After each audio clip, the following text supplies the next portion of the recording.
50 piece কোয়েল পাখির ডিম আপনাদেরকে দেখাবো রান্না করে আজকে ফ্রাই করে।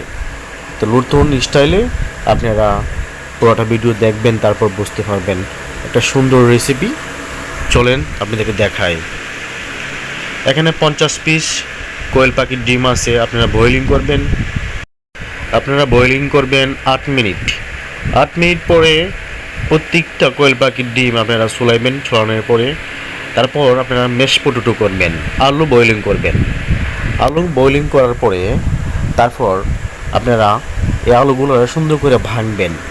ভেঙে সিজনিং দিবেন, লবণ, ব্ল্যাক পেপার, যা যা লাগে আপনার প্রয়োজন, বাটার দিবেন।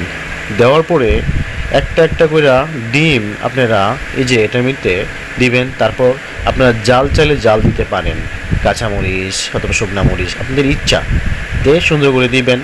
দেওয়ার পরে আপনারা এক এক করে গুলগুলো বানিয়ে, ঠিক আছে, সুন্দর করে আপনারা থয়ে দিবেন, লাড্ডুর মতন আর কি, অনেক সুন্দর করে থইবেন।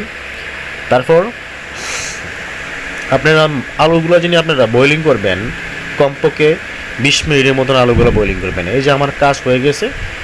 তে হওয়ার পরে এখন আমরা আপনাকে দেখাবো।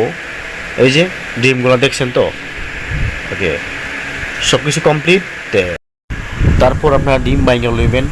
তারপর ময়দা ব্রেডগ্রাম, তো বাজারে কিনতে পাওয়া যায় ব্রেডগ্রাম। আপনার ব্রেডগ্রাম দিয়ে ডিম দিয়ে প্রথম ময়দা দিবেন, তারপর ডিম দিবেন, তারপর ব্রেডগ্রাম দিবেন।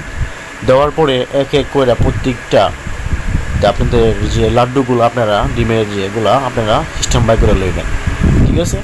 লোয়ার পরে আপনারা সুন্দর করে ব্রেডগ্রামগুলো লাগাইবেন। তারপর আপনারা ফ্রাই করবেন।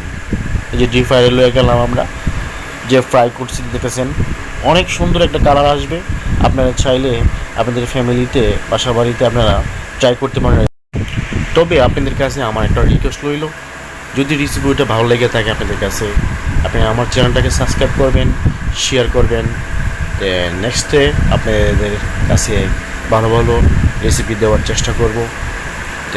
সবাই ভালো থাকবেন।